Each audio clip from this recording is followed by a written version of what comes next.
Le roi non-non. Le roi non-non.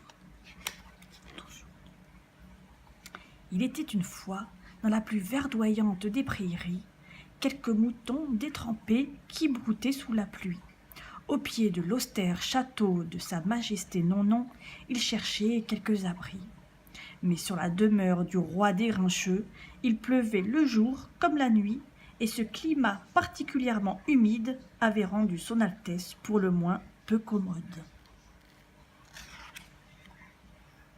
Sa majesté non-non régnait du haut de ses petits coussins avec une permanente mauvaise humeur. Rien ne l'amusait jamais. Ses coussins étaient d'ailleurs sa seule frivolité. Il se plaignait sans arrêt de ses rhumatismes. « Aïe, mon dos, j'ai mal !» Dès lors, il passait le plus clair de son temps à ronchonner et, comme ses moutons, à ruminer. Ses laquais, désespérés de voir un jour sur la physionomie de leur majesté une éclaircie, même de courte durée. Les serviteurs avaient la mine résignée de ceux qu'on envoie systématiquement promener. « Vos nouilles sont servies. Votre compote est prête, majesté. » D'un geste sec et agacé, sa haute négation répondait toujours « non », et les serviteurs congédiés repartaient tout à fait habitués.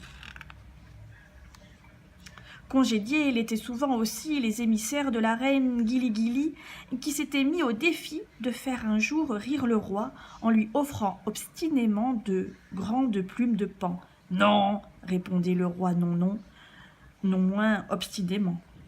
« Vous répéterez, messieurs, à votre petite reine hystérique qu'à ces plumes je suis allergique. » Et il tournait les talons, car il était très casanier et ne dépassait jamais le milieu de son pont.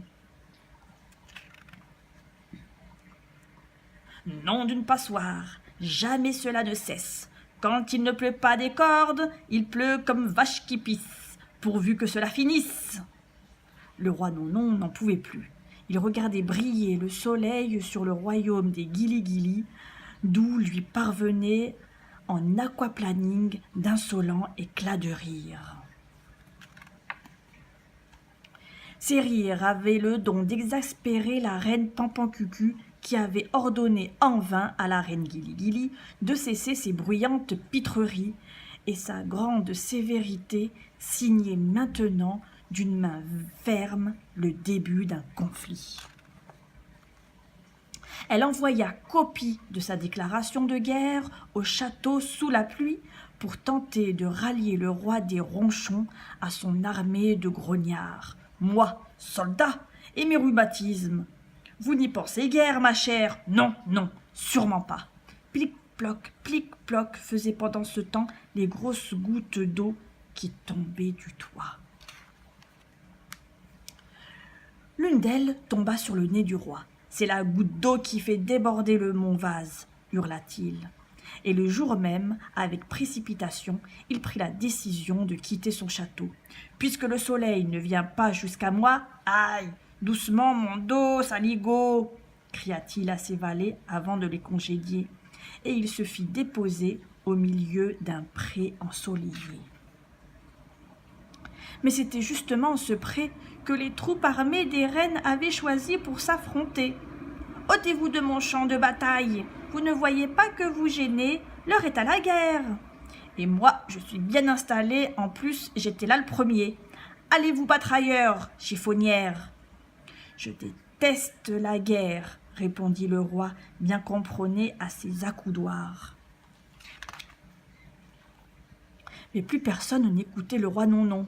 « De toute façon, il n'est jamais content, » pensait la reine Guili-Guili. Et plus il râlait, plus elle avait la chatouilleuse envie de le chatouiller. L'hilarité s'empara des troupes, et même les fameux grognards de la reine Pampancucu qui prirent un air rigolard. « Aïe, mon dos, doucement, sacripant! Aïe, non, vilain, mes coussins !»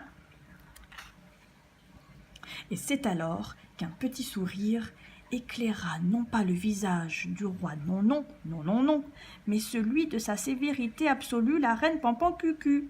Elle trouva soudain le roi des râleurs tout à fait à son goût. « Il a l'air un peu cornichon, pensait-elle, mais il est plutôt mignon, et s'il n'est pas assez obéissant, je le punirai. Oui, oui, oui, c'est décidé, je le marierai. » Reine Pampancucu, voulez-vous prendre pour époux sa majesté Non, non. Oui, je me suis déplacée pour ça, répondit la reine.